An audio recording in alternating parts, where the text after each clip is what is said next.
Shalom, salam damai sejahtera kepada kita semua yang saya kasihi di dalam Kristus Yesus Tuhan kita.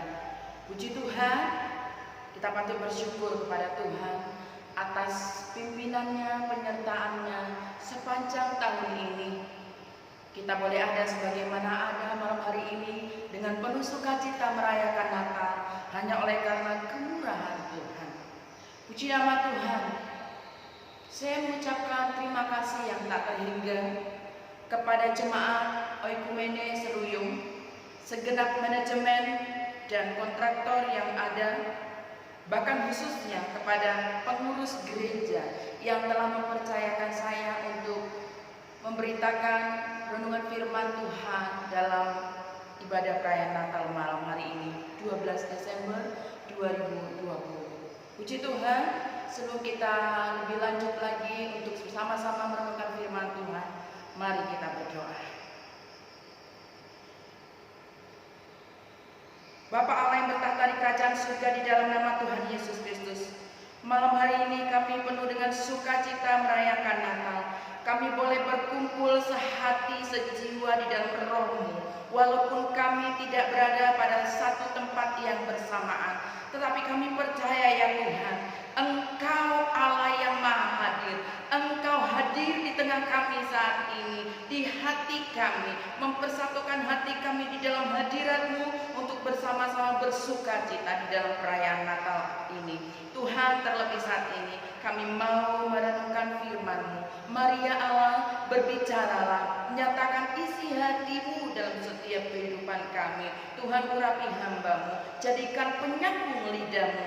Begitu juga setiap umat-Mu malam hari ini diurapi dan diberkati oleh Tuhan. Biar setiap kami konsentrasi kepada-Mu ya Allah. Roh Kudus yang baik, mari memimpin pemberitaan firman ini sehingga kami boleh memahaminya. Terima kasih Bapa, di dalam nama Tuhan Yesus Kristus. Haleluya. Amin.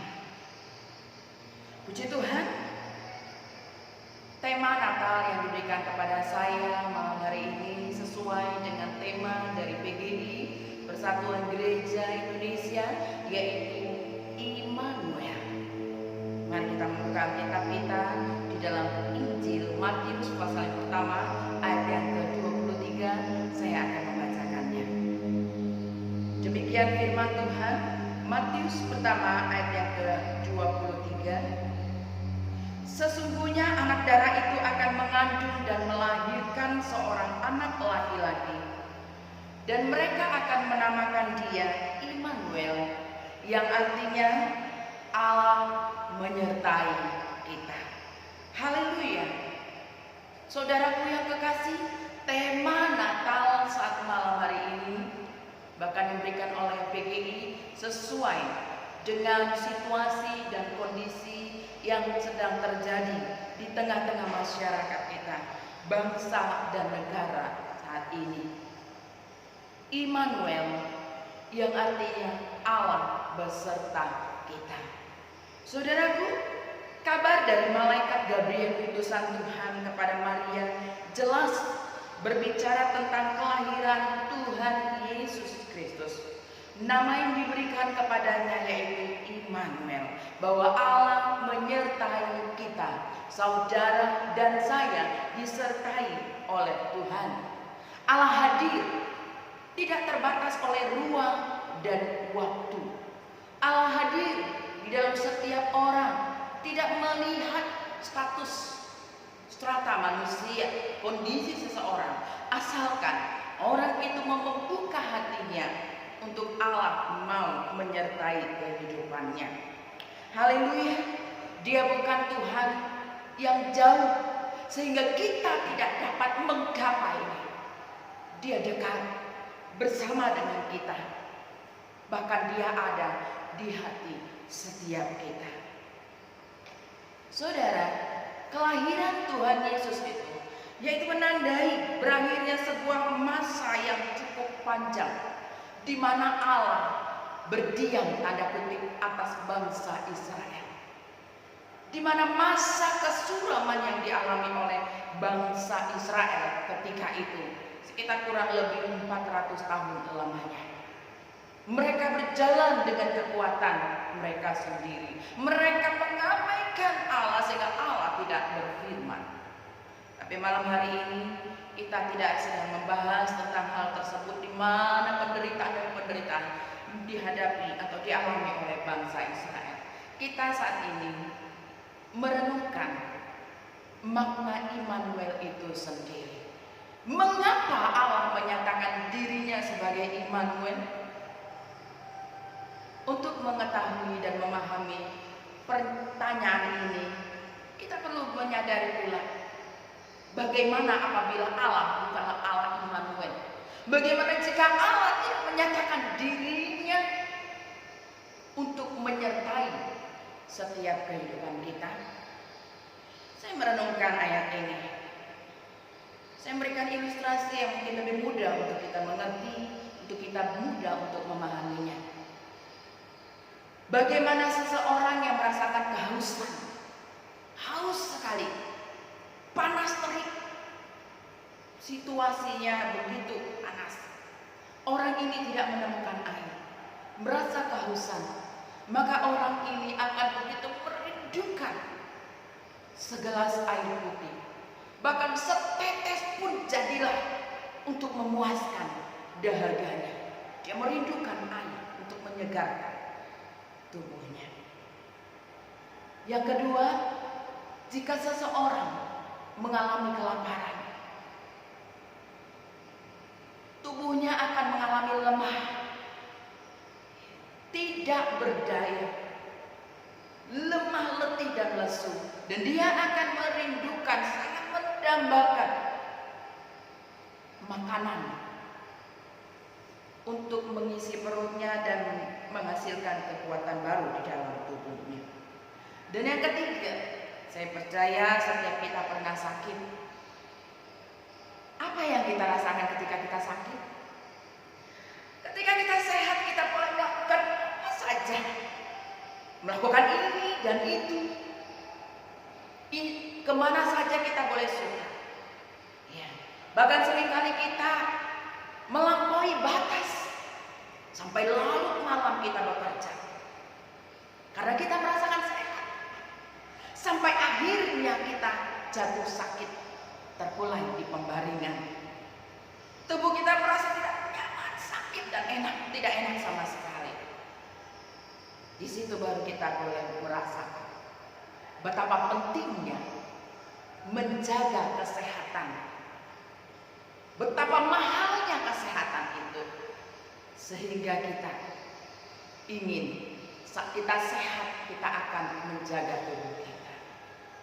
Demikian juga saat kita kehilangan kehadiran Tuhan dalam kehidupan ini, apa yang akan terjadi? Jelas saya pernah mengalami fase ini.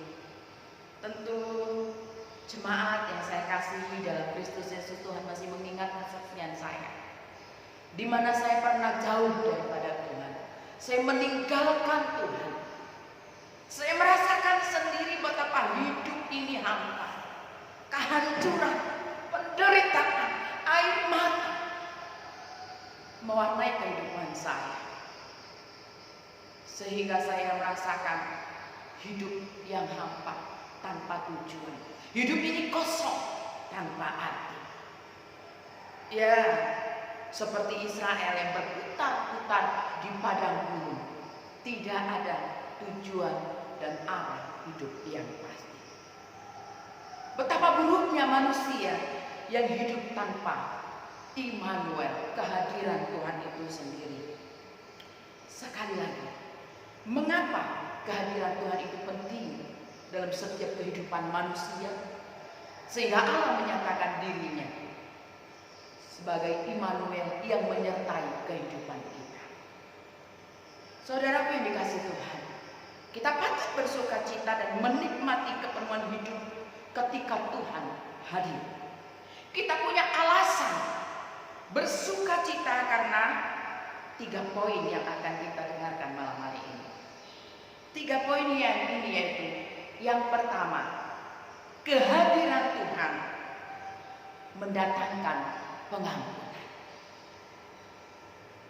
Firman Tuhan katakan, saudara pendengar Tuhan, berbahagialah orang-orang yang dosanya atau pelanggarannya diampuni. Sebelum lebih lanjut, mari kita membuka kitab kita di dalam kitab Sefanya pasal yang ketiga ayat yang ke-14 sampai ayat yang ke-16. Sefanya pasal yang ketiga ayat yang ke-14 sampai ayat yang ke-16. Demikian firman Tuhan. Bersorak-sorailah hai putri Sion, bertempik soraklah hai Israel. Bersukacitalah dan beriarialah dengan segenap hati, hai putri Yerusalem. Tuhan telah menyingkirkan hukuman yang jatuh atasmu, telah menebas binasa musuhmu. Raja Israel yaitu Tuhan ada di antaramu.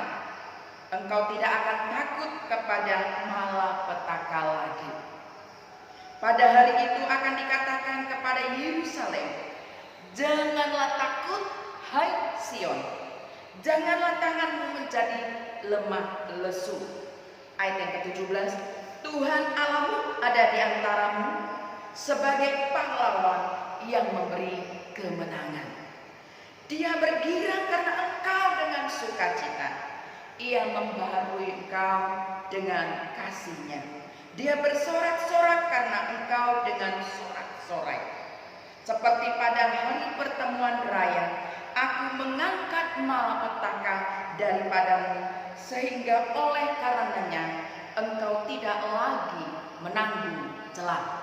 Ayat yang ke-19, sesungguhnya pada waktu itu aku akan bertindak terhadap segala penindasmu, tetapi aku akan menyelamatkan yang pincang, mengumpulkan yang terpecah, dan akan membuat mereka yang mendapat malu menjadi kepujian dan kenamaan di seluruh bumi. Ayat yang ke-20, pada waktu itu aku akan membawa kamu pulang, yakni pada waktu aku mengumpulkan kamu, sebab aku mau membuat kamu menjadi kenamaan dan kepujian di antara segala bangsa di bumi, dengan memulihkan keadaanmu di depan mata mereka. Firman Tuhan. Haleluya. Diberkatilah orang yang mengaminkan firman Tuhan. Tadi pada poin yang pertama yaitu kehadiran, penyertaan Allah memberikan pengampunan pada setiap orang yang mau menerimanya. Saudara kekasih Tuhan, Allah melawat setiap orang, tidak melihat seberapa besar dosa yang telah engkau lakukan, seberapa buruk dosa telah menghancurkanmu. Karena firman Tuhan di dalam kitab Yesaya katakan, sejauh timur dari barat, demikian dilemparkannya setiap dosa dan pelanggaran kita. Bahkan Yesaya 1 ayat yang ke-18 katakan, marilah baiklah kita berperkara firman Tuhan. Sekalipun dosamu merah seperti kirmizi, akan menjadi putih seperti salju. Sekalipun dosamu merah seperti kain kesumber, akan menjadi putih seperti bulu domba. Inilah janji Tuhan. Kehadirannya di dalam hati manusia akan memberikan pengampunan. Pengampunan yang membebaskan kita dari belenggu dosa, rantai yang dipasang oleh iblis, kupeng perhambaan. Bagaimana indahnya orang yang diampuni dosa-dosanya. Itulah sebabnya kita patut bersukacita atas kehadiran Tuhan. Amin. Poin yang kedua, bahwa kehadiran Tuhan mendatangkan kemenangan. Ayat yang ke-16 sampai 18 tadi sudah kita baca bersama-sama di dalam kitab Sefanya pasal yang ketiga. Ayat yang ke-18 bahwa dari ayat yang ke-16, pada hari itu akan dikatakan kepada Yerusalem, jangan takut. lesu.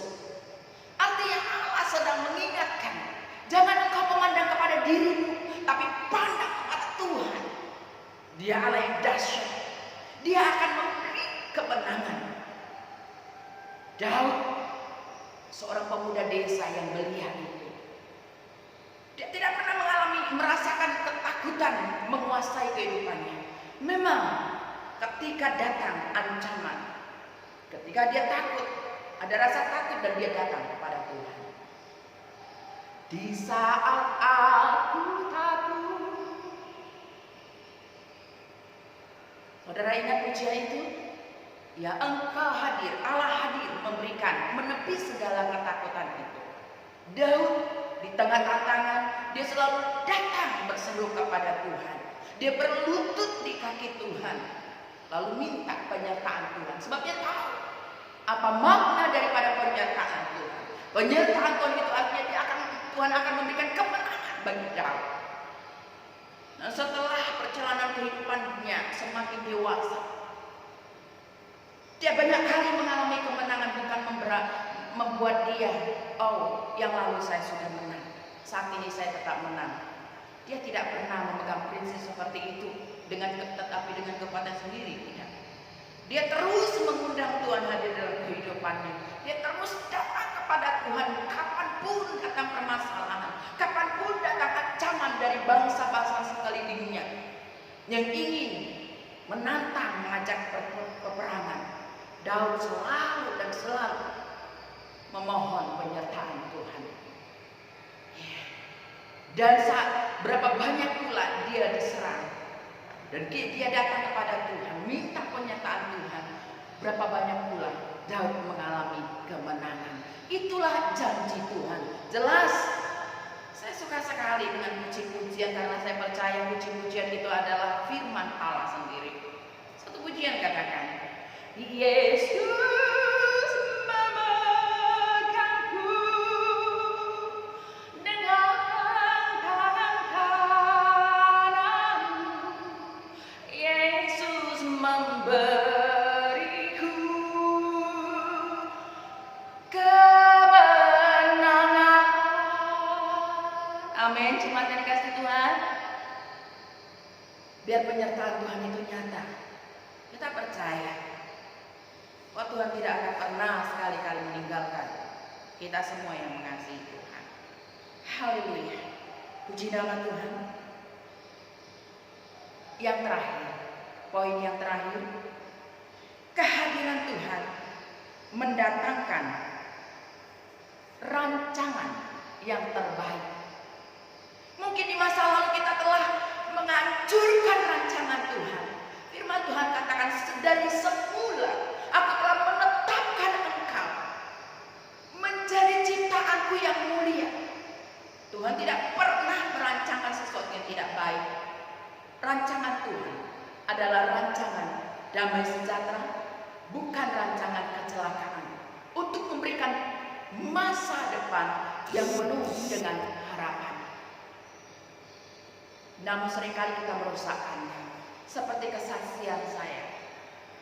Saya memang punya cita-cita yang luar biasa. Tetapi saya sendiri merusakkannya dengan hidup menjauh daripada Tuhan. Kehidupan saya hancur. Saya merasakan masa depan yang suram, gelap, tidak ada tujuan, tidak ada lagi masa depan. Tetapi apa yang terjadi? Sampai di satu masa, tahun 95 tepat di ulang tahun saya, 8 Mei. Malam hari saya terdorong untuk berdoa, dan di sana Tuhan melawat saya. Tuhan melawat saya, mengampuni saya, membebaskan saya, dan mengambil alih kehidupan saya. Dan saya merasakan adanya kehidupan yang indah bersama dengan Tuhan, kehidupan yang berbahagia. Sehingga saat ini saya terus terpesona bagaimana Allah merenew, memperbarui kehidupan saya dari kehancuran kepada kehidupan yang diwarnai keindahan. Hari-hari ku lalui bersama sukacitaku jalani bersama Yesus. Amin. Ada sukacita. Dan saya sedang berjalan untuk menggenapi rancangan Tuhan. Rancangan yang penuh damai sejahtera, bukan rancangan kecelakaan. Saya mengalami keindahan bersama dengan Tuhan. Sehingga di dalam doa-doa saya, setiap saat saya berkata, Tuhan jangan pernah meninggalkan saya. Jangan pernah lewati saya. Sungguh saya tidak mau berjalan tanpa Tuhan.